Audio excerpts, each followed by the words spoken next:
May I come in, sir? Good morning, sir. Good morning. Good morning. Thank you. Introduce yourself to the board members. Sir my name is Bam Kumar और मेरा जो basic education हुआ है वो मेरे district से, home district से हुआ है। और उसके बाद मैंने बीटेक मैकेनिकल इंजीनियरिंग में करा है और उसके बाद मैंने एमटेक भी मैकेनिकल इंजीनियरिंग में करा है, specialization manufacturing engineering ITISM Dhanbad 2018 में। और उसके बाद मैं टीचिंग कर रहा हूँ प्राइवेट कोचिंग में। और मेरा हॉबी भी है कि मैं जब टाइम बचता है तो मैं अंडर प्रिविलेज स्टूडेंट जो है उसको मैं गाइड करता हूँ या टीच करता हूँ। अच्छा, ठीक है, बहुत बढ़िया। आपका हॉबी बहुत अच्छा है, to teach under privileged students. Yes sir. Under privileged इसका मतलब क्या होता है? जैसे जो कुछ बच्चे ऐसे होते हैं कि जो बेसिक नीड पूरा नहीं कर पाते हैं तो उसको पढ़ाई के लिए उतना साधन नहीं होते हैं, तो उसको मैं गाइड और टीच करता हूँ। वो मैं जब मैं एमटेक कर रहा था वहीं पे कुछ मेरे सीनियर्स थे, उन्होंने संस्था के थ्रू बनाया था, तो वहीं से मैं जुड़ा, तो वहीं से मुझे ये अच्छा। आप बता सकते हैं कि ऐसा क्यों है कि even after almost more than 75 years हो गया हमारा इंडिपेंडेंस का, अभी भी बच्चे अंडर प्रिविलेज्ड है? सर इसके पीछे तो संरचनात्मक चीज़ें हैं और बहुत सारी चीज़ें जो पहले थीं वो अब धीरे धीरे कम हो रही हैं, लेकिन फिर भी अभी एक हद तक जो चीज़ें हैं अंडर प्रिविलेज हैं, वो उसका रीज़न है कि कुछ शिक्षा की कमी मतलब जो शुरुआत से रही है। और जैसे बिहार जैसे राज्यों को अगर ले लें तो यहाँ और ज़्यादा चीज़ें देखने को मिलती है गरीबी के, तो इसमें संरचनात्मक चीज़ें आती हैं, जैसे किसानों के लिए जो चीज़ें हैं। नहीं, कारण क्या है? मतलब अंडर प्रिविलेज्ड के कुछ तो मतलब आप कैसे बताएंगे कि ये फैक्टर्स हैं या ये क्राइटेरिया है, इस क्राइटेरिया को अगर कोई पूरा नहीं करता है तो वो अंडर प्रिविलेज्ड है, और ये सब अगर उसको मिल जाता है तो वो अंडर प्रिविलेज्ड नहीं है? आप कैसे बताएंगे इस चीज़ को? जैसे कमेटी जो बनी थी गरीबी पे, तो कौन सी कमेटी? रंगराजन समिति थी, तेंदुलकर समिति थी, तो उन्होंने जो क्राइटेरिया बताया है कि उसके अंडर अगर कुछ हैं तो वो गरीबी रेखा से नीचे आते हैं। तो आप ये बोलना चाहते हैं कि जो BPL में हैं, गरीबी रेखा से नीचे हैं, वो लोग अंडर प्रिविलेज्ड हैं? यस सर, हम ऐसा कह सकते हैं कि लेकिन कुछ आंकड़े के अलावा भी कुछ बच्चे ऐसे होते हैं, कुछ फैमिली ऐसी होती है जिसको ज़रूरत होती है शिक्षा की, जो कि बेहतर शिक्षा के लिए बाहर नहीं जा पाते। अच्छा, ठीक है। इंटरनेशनल पॉवर्टी लाइन के हिसाब से वो आपका जो लाइन है वो क्या है? जैसे जो है BPL लाइन, अगर हम तेंदुलकर समिति, नहीं, इंटरनेशनल पॉवर्टी लाइन का मैं बात कर रहा हूँ। सॉरी सर, उसके बारे में आपको पता नहीं है? अच्छा, ठीक है। रंगराजन कमेटी का बात आपने अभी बोला है। रंगराजन कमेटी ने किस तरीके से पॉवर्टी को मेजर किया है? सर रंगराजन कमेटी क्या लिया है? कैलोरी लिया है उसमें? Yes sir. और क्या? उसमें स्वास्थ्य के लिए जो नहीं, कैलोरी के अलावा और क्या है? सर याद नहीं है। प्रोटीन? सर मैं रिकॉल नहीं कर पा रहा हूँ। अच्छा, रिकॉल नहीं कर पा रहे। अच्छा, एक major change Tendulkar committee and Rangarajan committee में है। पॉवर्टी को जैसे वो लोग मेजर कर रहे थे, एक मेजर दोनों में अंतर है, आप बता सकते हो वो क्या है? सॉरी सर, रिकॉल नहीं कर पा रहा हूँ। फैमिली, इंडिविजुअल, कुछ याद आ रहा है? नो सर, नहीं आ रहा है। ठीक है, कोई बात नहीं। तो ठीक है, तो हमारे कॉन्स्टिट्यूशन में अंडर प्रिविलेज्ड चिल्ड्रन के लिए कोई आर्टिकल हैं जहाँ पे वो लोग गवर्नमेंट को प्रोवाइड करना चाहिए फैसिलिटीज़ अंडर प्रिविलेज चिल्ड्रन के लिए, या ऐसा कुछ राइट्स, फंडामेंटल राइट्स, जो भी आपको याद आ रहा है अभी? सर ऐसे याद नहीं आ रहा है अंडर प्रिविलेज के लिए। DPSP में कुछ है, डायरेक्टिव प्रिंसिपल स्टेट पॉलिसी? लेकिन मुझे बच्चों के लिए ये याद है, वो अंडर प्रिविलेज के लिए नहीं है, किसी भी बच्चों के लिए, जैसे शिक्षा का अधिकार है 6 से 14 वर्षों के लिए, तो वो राइट किया गया है। फिर और बलात्श्रम है जो मूल अधिकार में है, उससे बचाने के लिए, तो वो किसी भी बच्चों के लिए है। मुझे ये याद आ रहा है सर। ये आ रहा है, ठीक है। अभी जैसे आपने राइट टू एजुकेशन के बारे में आप बात कर रहे थे ना, फंडामेंटल किस में है? फंडामेंटल राइट्स में है? यस सर, फंडामेंटल राइट्स में है, या डायरेक्टिव प्रिंसिपल स्टेट पॉलिसी किस में है? सर अभी अगर देखा जाए तो अभी फंडामेंटल राइट्स में है। ड्यूटी में कुछ नहीं है? उससे निकाला गया ये फंडामेंटल ड्यूटी से निकाल के DPSP से निकाल के फंडामेंटल राइट में। तो DPS में कौन सा आर्टिकल में था वो? सॉरी कोई बात नहीं, जिस आर्टिकल से निकाल के हमने इसको फंडामेंटल राइट में डाला है, जैसे आपने बोला अभी, तो उस आर्टिकल में अभी कुछ है या उस आर्टिकल को डिलीट कर दिया गया है? तो ख़त्म हो गया, उसके ऊपर तो एक्ट बन गया है। सर, मुझे याद नहीं है सर। कुछ याद नहीं आ रहा है, ठीक है। आपने सिखाया है बच्चों को ना, छोटे छोटे बच्चों को, अंडर प्रिविलेज बच्चों को। हाँ सर। आपने क्या सीखा उनसे? उनसे मैंने चीज़ें सीखी जो लाइवलीहुड है, मतलब जैसे जिया जाता है एक समय के बाद, जैसे मेच्योरिटी आने के बाद स्टेग्नेशन टाइप से हो जाता है। तो मैंने उनके साथ कुछ पल जब बिताया तो उससे मुझे एक जीवंतता लाइफ का देखने को मिला। अंडर प्रिविलेज चिल्ड्रन से आपने क्या सीखा है? बच्चों से तो सीखते ही हम लोग, Yes. खासकर आपका जो main focus under privilege children है, आपने क्या क्या सीखा है? वो इतने अंडर प्रिविलेज होने के बावजूद भी उनमें बहुत सारे गुण थे और इतने हार्ड वर्किंग थे, और उसे अगर प्रतिभा मिलता और उसे वो सुविधा मिलती तो वो बहुत अच्छा कर पाते। तो उनसे मैंने ये चीज़ सीखा कि उतना होने के बावजूद भी वो इतना कर सकते हैं, तो हम लोग तो कर ही सकते हैं ज़्यादा। तो उनसे मैंने ये सीखा। अच्छा, तो आप मतलब अंडर प्रिविलेज चिल्ड्रन के लिए बहुत फील करते हैं दिल से, यस सर। है ना? मतलब आपका वो है, एम्पैथी है। एम्पैथी है। तो आपको नहीं लगता है कि आप जितना इतना फीलिंग्स है बच्चों के लिए, खासकर अंडर प्रिविलेज चिल्ड्रन के लिए, आप टीचिंग प्रोफेशन में हैं, तो इससे बढ़िया प्लेटफॉर्म हो ही नहीं सकता पूरे इंडिया में कुछ करने का। आप अगर सिविल सर्विस में आएंगे, वो भी आपका पोस्ट रेफरेंस है DSP, तो पुलिस बन के आप क्या करेंगे उनके लिए? आप जो काम कर रहे हैं अभी टीचिंग का, वो तो सबसे बढ़िया है। आप दिल से भी जुड़े हुए हैं, ऐसा नहीं कि पैसे के लिए कर रहे हैं। Yes sir. हाँ, तो आप क्यों चेंज करना चाहते हैं? टीचर से पुलिस क्यों बनना चाहते हैं आप? नहीं सर, मेरा जो दो काम है, जैसे एक तो मैं प्रोफेशनली टीचिंग करता हूँ वो पैसे के लिए, और दूसरा जो मेरी मतलब जो समय बचता है उसके लिए मैं ये काम करता हूँ। तो मैं अपना जो प्रोफेशनल जो सैलरी है या पैसे के लिए, तो वो निर्भरता अगर मैं ये BPSC सेवा में आ जाता हूँ तो वहाँ से मेरा एक सोशल लाइफ स्टार्ट हो जाएगा, और पैसे की नीड मुझे वहाँ से पूरा हो जाएगा। इसके अलावा भी मुझे सिविल सर्विस से बहुत कुछ ऐसा प्लेटफॉर्म मिलेगा जो मैं कर सकता हूँ उनके लिए। क्या करेंगे DSP बनने के बाद अंडर प्रिविलेज्ड चिल्ड्रन के लिए? तो उसके लिए मैं जब ऐसा कोई प्रावधान होगा या मिलेगा तो मैं इम्प्लीमेंट करवाऊंगा उसे उसके स्तर पे, और जब फ्री टाइम मिलेगा तो मैं वही काम करूंगा जो मैं करता हूं। ठीक है। अच्छा, मान लीजिए जैसे आप DSP बन गए और आप पोस्ट में हैं ऑलरेडी, और एक छोटा बच्चा अंडर प्रिविलेज चाइल्ड जो है उसने कोई क्राइम किया। Yes sir. और आपका जो सबॉर्डिनेट है, मान लीजिए कांस्टेबल या सब इंस्पेक्टर जो, उसको पकड़ के ले आया आपके सामने, और आपने बातचीत की, आपको पता चल गया कि अंडर प्रिविलेज चाइल्ड है, क्योंकि आप जुड़े हुए हैं ऑलरेडी, उनके प्रॉब्लम्स भी आपको पता है, और उसने क्राइम किया है ना? मान लीजिए रेप किया है।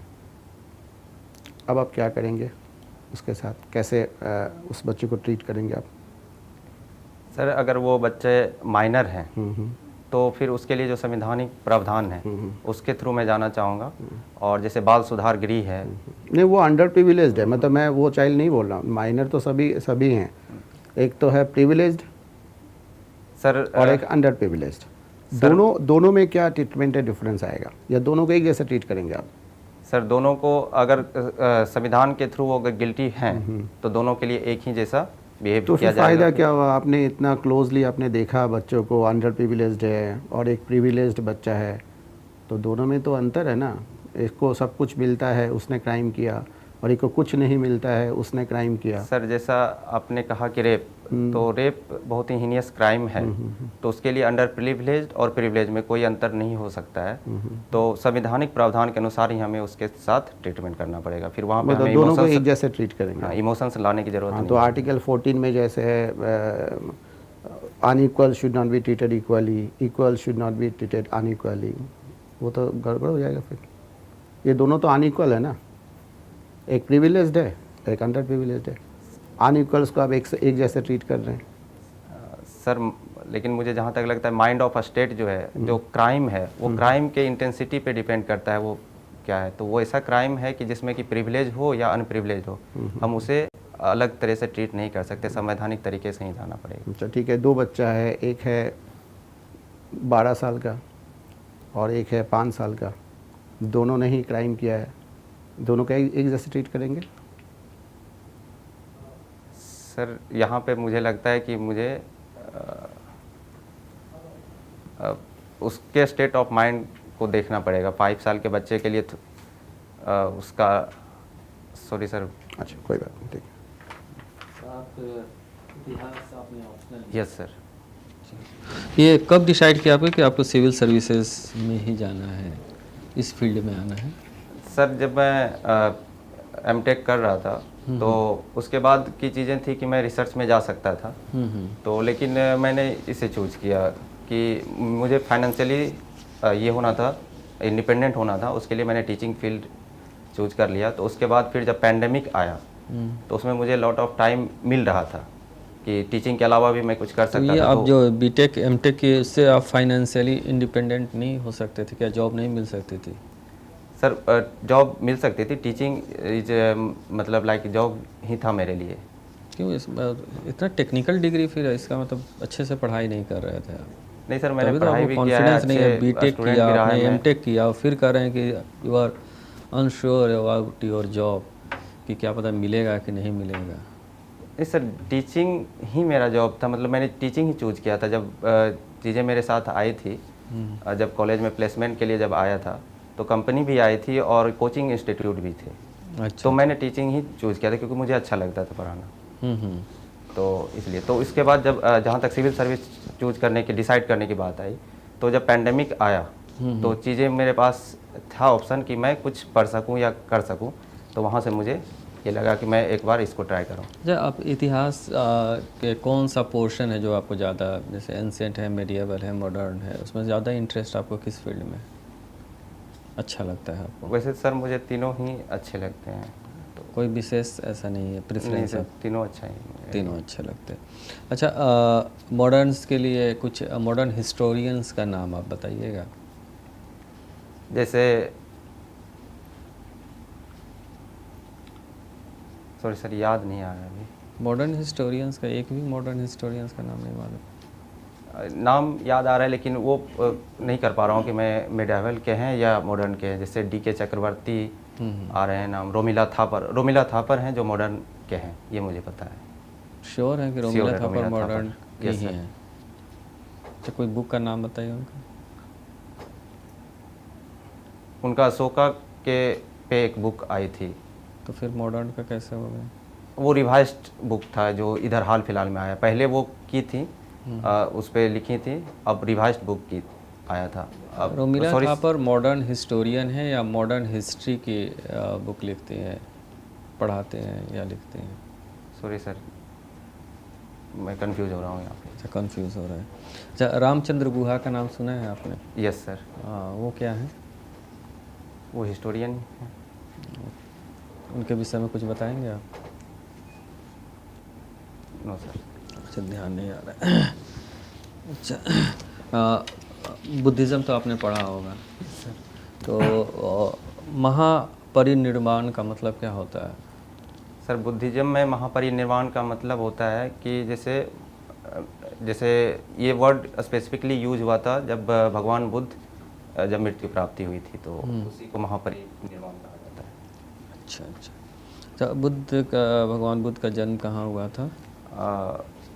भगवान बुद्ध का जन्म सर लुम्बिनी नेपाल में है एक जगह, वहीं हुआ था। ओके। और उन्होंने शिक्षा कहाँ दिया? शिक्षा सबसे पहले अपना उपदेश कहाँ दिए थे? उपदेश सर सबसे पहले सारनाथ में। अच्छा। उसके बाद ज्ञान प्राप्त उन्होंने कहाँ से किया? ज्ञान प्राप्त गया और महापरिनिर्वाण? महापरिनिर्वाण कुशीनगर में। अच्छा, अशोक के पिलर्स है ना? यस। जो पिलर्स है, तो बिहार में किस किस जगह पे पाया जाता है अशोकन पिलर्स?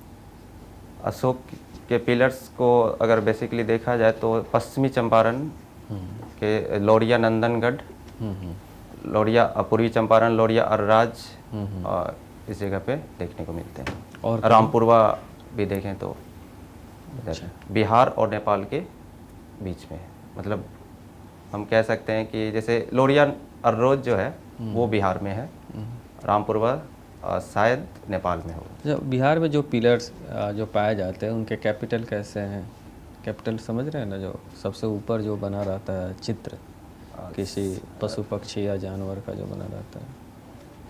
पशु तो बैल हैं एक पे, और भी हैं लेकिन मुझे याद नहीं आ रहा सर कहाँ पे। अच्छा, ओके। और ये सारनाथ में कैसे हैं? जो सारनाथ में भी पिलर पाया गया है, उस पे क्या है? Sorry sir. अच्छा, ये जो इंडिया का एम्ब्लम है वो कहाँ से लिया गया है? सारनाथ से लिया। जो चक्र है वो सारनाथ स्तंभ में है, वहीं से लिया गया था। और एम्ब्लम में चक्र के अलावा भी तो कोई पशु को दर्शाया गया है। सारनाथ के ही मतलब वहीं से लिया गया, जिसपे बाघ का चित्र है। कितने बाघ हैं? उसमें 4 बाघ हैं। 4 बाघ हैं। 3 दिखते हैं और एक मतलब उसके अलावा भी और किसी पशु का भी चित्र है उसमें? और शायद मैं गैस कर सकता हूँ बैल का चित्र है, सिंह नहीं, सॉरी सर। अच्छा, ध्यान में नहीं आया। अच्छा, अब तो रशियन रिवोल्यूशन भी पढ़े होंगे। Yes sir. रशियन क्रांति तो 2 बार हुआ था, एक 1905 में हुआ था, 1917 में हुआ था। ध्यान में है आपको? 1917 वाला मुझे ध्यान में आ रहा है। उससे पहले भी हुआ था सर, मुझे अभी याद नहीं आ रहा है। अच्छा, तो 1917 में उसके लीडर कौन थे? लेनिन। लेनिन थे। Yes sir. ओके। क्यों हुआ था 1917 में? सर, क्रांति रीजन था कि जैसे बहुत अव्यवस्था बढ़ गई थी और वहाँ पे जो जार का शासन था, जो शासन था उसे मतलब हटाने के लिए ही सब जो है निम्न वर्गीय लोग थे, उन्होंने क्रांति की थी। निम्न वर्ग से वहाँ पे क्या मतलब है? वहाँ पे 3 स्टेट्स होते थे, वहाँ का जो समाज होता था वो 3 स्टेट्स में होते थे। तो प्रथम में वो पादरी होते थे, द्वितीय में कुछ कुलीन व्यापारी सब होते थे, और तृतीय स्टेट में वो मजदूर थे, कुछ निम्न व्यापारी वर्ग थे, वो सब थे। तो टैक्स जो देना होता था, इन लोगों को से टैक्स दिया जाता था और इन पर अत्याचार होता था, तो इसलिए वहाँ पे उनकी ही टैक्स देने की प्रतिक्रिया में 1917 में जब रिवोल्यूशन हुआ था उस समय रशियन जार कौन थे? जार निकोलस द्वितीय। Tsar Nicholas. ठीक। आपने मैकेनिकल इंजीनियरिंग किया हुआ है। यस। उसका और अब आप सिविल सर्वेंट बनने जा रहे हैं। यस। तो इसका कुछ बेनिफिट मिलेगा आपको? Yes sir. क्या मिलेगा? सर, जैसा मैकेनिकल इंजीनियरिंग जो मैंने किया है, तो मेरे पास एक स्पेसिफिक कुछ चीज़ें स्किल्स हैं, और अभी जो इम्प्लीमेंट हो रहा है कोई भी योजना जो है उसमें बहुत रोल होता है तकनीकी का, तो मैं उसको आसानी से समझ पाऊँगा, और अगर कहीं पे यूज करना हुआ तो मैं उस अपने क्षमता का यूज कर कुछ पाऊँगा। 1-2 एग्जांपल बताइए जो गवर्नमेंट कर रही है, जो स्कीम्स, और वहाँ पे आप अपने स्किल्स को यूज़ करेंगे। जैसे अभी हाल ही में इथेनॉल प्लांट पे स्थापित किया जा रहा है, उस पर जोर भी दिया जा रहा है। तो प्लांट कैसे वर्क करता है, उसमें जो मशीनीकरण है क्या होगा, तो उसका अगर इंस्पेक्शन वगैरह अगर मुझे करना पड़ा तो मैं अच्छे से उसको समझ पाऊँगा कि हाँ क्या ज़रूरत होगी और क्या इसमें चीज़ें आएंगी। ठीक है, और कुछ? और सर अभी याद नहीं आ रहा। अच्छा, और कुछ अभी आप नहीं सोच पा रहे हैं? अच्छा, industrial revolution, modern industrial revolution किस ईयर या किस डेकेड से हम लोग मानते हैं? सर, ऐसे इतिहास में उसे 1813 से माना जाता है कि इंडस्ट्रियल रिवोल्यूशन हुआ था। अच्छा, और फिर उसका डिस्ट्रीब्यूशन फैला? Yes sir. ठीक है, तो फिर एक ईयर या एक डेकेड को माना जाता है प्री इंडस्ट्रियल एज, और उस ईयर या डेकेड के बाद कहा जाता है पोस्ट इंडस्ट्रियल एरा। क्या है वो? सर, मुझे एग्जैक्ट याद नहीं, मैं गैस कर सकता हूँ। अच्छा, 1850 to 1860। 50 है ना? 1850 को टेक्निकली माना जाता है प्री एंड पोस्ट इंडस्ट्रियल। तो अभी हम लोग इंडस्ट्रियल रेवोल्यूशन के किस स्टेज में हैं? अभी देखा जाए शायद ये चौथा स्टेज होगा। IR 4 फोर्थ स्टेज होगा। इसका फोकस किस चीज़ पे है? इसका ये जो होगा जो आर्टिफिशियल इंटेलिजेंस और जो मतलब आर्टिफिशियल इंटेलिजेंस, रोबोटिक्स वगैरह, ये जो मतलब तकनीकी का यूज किया जाएगा ये है। अच्छा, और जस्ट इसके पहले जो IR 3 था उसका फोकस किस पे था? वो सेमीकंडक्टर का जो यूज होता है, इलेक्ट्रॉनिक्स पे था बेस्ड वो, शायद मैं गेस कर रहा हूँ सर, मुझे एग्जैक्टली याद नहीं। शायद आप बोल रहे हैं, ठीक है। और अभी हम लोग AI, है ना? Yes sir. AI की तरफ ज़्यादा जा रहे हैं। चलिए ठीक है। यूनाइटेड नेशंस कब एग्जिस्टेंस में आया? सर 1945 में जब वर्ल्ड वार समाप्त हुआ था, तो डेट 24 अक्टूबर 1945। 24 अक्टूबर को यूनाइटेड नेशंस डे सेलिब्रेट करते Yes. हैं। मिशन क्या था, एम क्या था? कि फर्दर जो है मतलब रोका जाए युद्ध को, मतलब जो ऐसे तबाही हो चुकी है वैसे युद्ध ना हो पाए और शांति से रिजॉल्व किया जाएगा, मतलब किसी दो राष्ट्रों के बीच के कन्फ्लिक्ट को।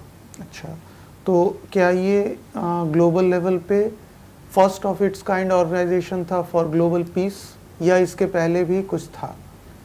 सर जहाँ तक मुझे याद आ रहा है कि एक जब प्रथम विश्व युद्ध समाप्त हुआ था तो फिर मतलब बना था एक संस्था, तो उसी के लिए बना था। क्या नाम था उसका? सर मैं रिकॉल नहीं कर पा रहा हूँ। फर्स्ट वर्ल्ड वॉर जब एंड हो रहा था, ठीक है, तो फाइनली उसके एंड की घोषणा एक कॉन्फ्रेंस में की गई थी। Yes sir. क्या था वो कॉन्फ्रेंस? उस कॉन्फ्रेंस को क्या कहते हैं? और फिर आगे के लिए कुछ कोर्सेज भी फिक्स किए गए थे, कौन रिस्पॉन्सिबल है ना, उस पर कुछ लाइबिलिटीज भी डाली गई थी। कहाँ हुआ था वो कॉन्फ्रेंस, क्या था? सर मैं गेस कर सकता हूँ। अच्छा, ठीक। पेरिस कॉन्फ्रेंस, ठीक। Pambam, your interview is over.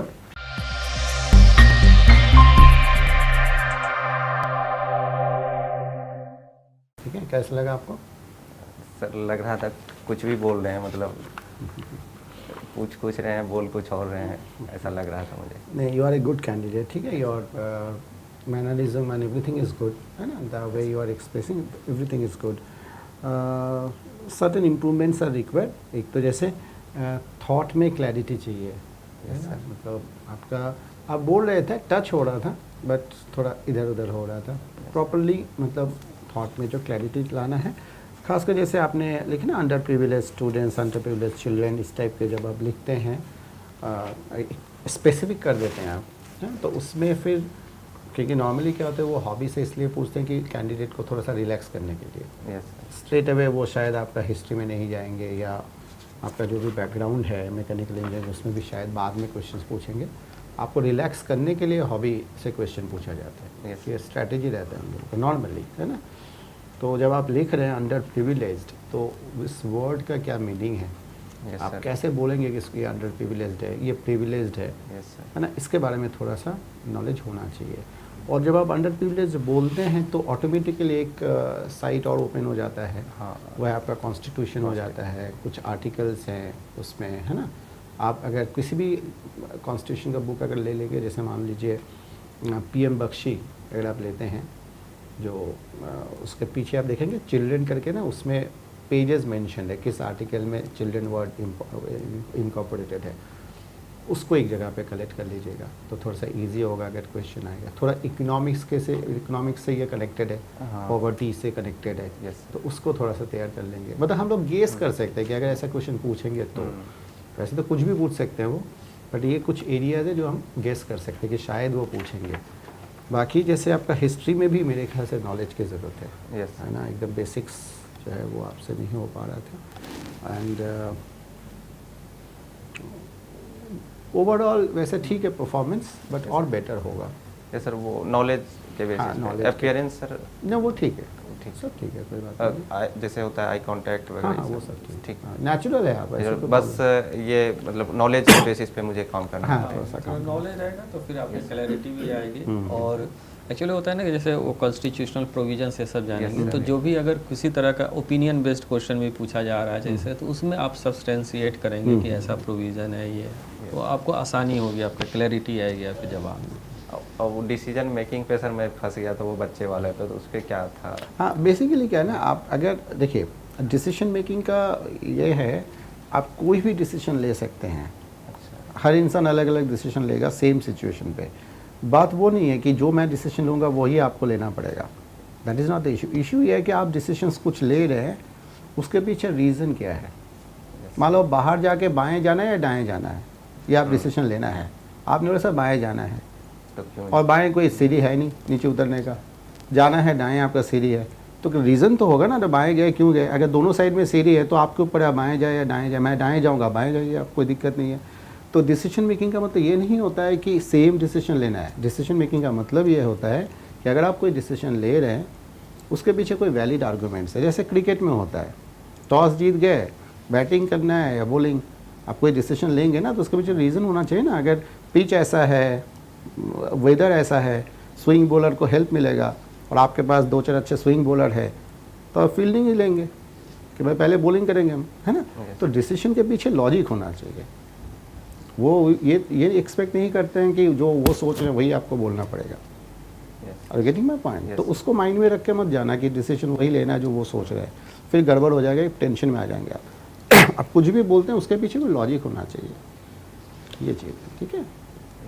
और कुछ बस ठीक है। ठीक है। आप थोड़ा सा जो मैंने वो पूछा था सब्जेक्ट एंड एडमिनिस्ट्रेशन, उसको थोड़ा और अच्छे से, आप एक ही एस्पेक्ट पे रह गए, इथेनॉल। Yes sir. उसको उसका तो और वाइड एक रेंज होना चाहिए, तो वो कर लीजिएगा आप, और थोड़ा सा अवेयरनेस पार्ट बढ़ा लीजिए। ठीक है ऐसे आपका, और हिस्ट्री जो सर ने बोला उसको थोड़ा सा देख लीजिए। आपके बहुत ही ब्राइट चांसेस हैं, बहुत बड़ी चांस है। और थोड़ा सा आप अगर जाएंगे तो आप अच्छे रैंक होल्डर भी बन सकते हैं। ठीक, all the best. Thank you sir. ये पहला ही मॉक है आपका, कहीं Yes, sir. भी पहला मौका। कहीं भी, yes sir. All the best. ठीक, थैंक यू सर।